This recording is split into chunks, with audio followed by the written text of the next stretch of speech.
Yo friends, Pat here. Welcome back to series 7 of starting calisthenics from scratch. In this video, I'm going to be showing you 3 skills that you can learn in literally one day. So if you've got decent amount of upper body strength and core strength, then you should be able to do these skills easily. Now, if you're not able to do it, I will show you the progressions to get towards these skills. Before I move on to these exercises, make sure you check out my previous series on starting calisthenics from scratch. So there are 6 previous episodes. They will start on day 1, day 2, day 3, day 4, day 5, day 6, and today is day 7. Before I begin, make sure to hit the like button, subscribe if you do find this channel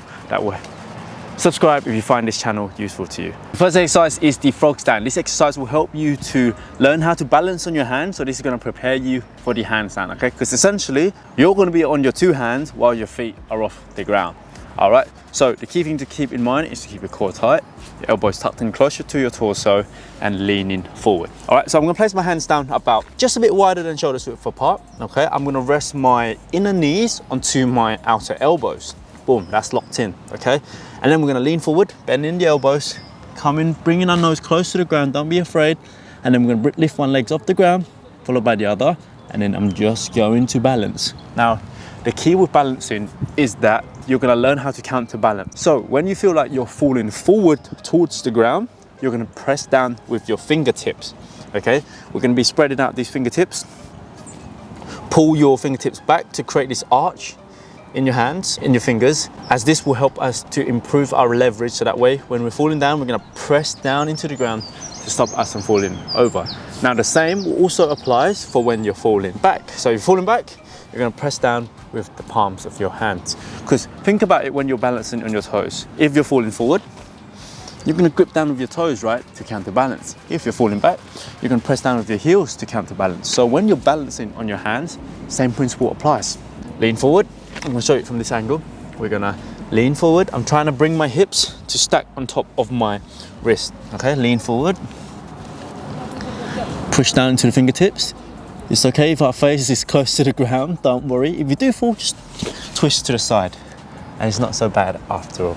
If it helps, put a cushion there. And the aim is to be able to hold this for 45 seconds. So when you're starting out, try it out for maybe 5 to 10 seconds. And trust me guys, over the upcoming weeks, this should improve nicely. Up next, we have got the elbow lever. So this is otherwise known as the bent arm planche, because you're going to be balancing on your hands with your feet off the ground whilst your body is lying in a horizontal position. So the key thing to take in mind is that you're going to have to squeeze the hell out of your glutes, because what usually goes wrong is that people's shape are looking like a banana, and that shows lack of glute and lower back and core engagement. So to do this, we're going to be placing our hands down to the ground, and we're going to try and dig our elbows into our stomach, and then we're just going to lean forward. All right, so let me clear the ground up. Okay, I'm going to rotate my hands outwards 45 degrees. Oh, this is quite sharp here. Then I'm going to lean in, dig my elbows into my palm, and then I'm going to look forward, squeezing my glutes. A lot of the leverage is going to come from our center of mass. So if you're able to bring your hips to stacked on top of your wrist, that center of mass is optimal for balancing. All right, so that makes sense because we're right in the center. And if that is too hard for you, we can try to do the straddle first, just to decrease the load. All right, so we're gonna go into the straddle position, rotate our hands 45 degrees, come in, squeeze, point your toes, and hold. Now, because I do quite a bit of pull-ups in the front lever, I'm not going to boast, but my lats are wider than average person. So that's why when I'm doing it, I feel like my elbows are starting to slide.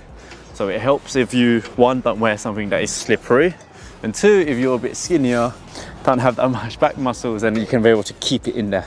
That's why all my ladies calisthenics athletes love this. So props to you girls, let's get it. So yeah, the ideal hold time for this is around 5 to 10 seconds, and you could even progress it to the next level, which is like the single arm elbow lever. But moving on to the next exercise, we have got the LSit. It looks a little something like this, and this will really work on your core. Now, when doing this, your core will probably be screaming, your hip flexors are going to be screaming, and your triceps are going to be screaming as well.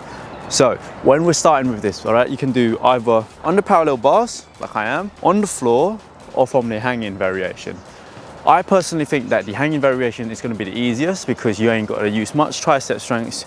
You're working with the gravity because gravity is pulling you down, right, and you're just hanging, so it's a bit more easier. Now, what will hinder a lot of people from getting this is obviously weak core and weak hip flexors. So before we get into this, I'm going to show you a simple progression that will help you to build strength in these weak areas. First up, we've got 10 hanging knee raises. We're going to do this for 3 sets, okay? So keeping your knees together at all times, drive up and then come down. Now, if you feel like you're swinging a lot, that's due to lack of core strength and body awareness, okay? So a little technique is you can go up fast, but come down slow. You see how I've got much more control now? Come down slow. And once this gets too easy, then you're gonna do hanging leg raise. Toes pointed, I'm gonna raise up until my legs are parallel to the ground, and same principle applies. You can come up fast, but then come down slow. Once you've got this, then you should be able to do hanging LSit easily. And let's say that you've practiced hanging knee raises, hanging leg raises, and you can't actually do it yet. We can do specific progressions for the LSit. First one is obviously tucked LSit hold. Now, when we get into this, I recommend you do the parallel one, and you want to think about pushing your shoulders down. Okay, so shoulders down, tuck your knees in towards your chest, and we're going to hold this for about 10 to 20 seconds. Now, once this gets too easy, then we're going to do LSit kicks. So we're going to alternate.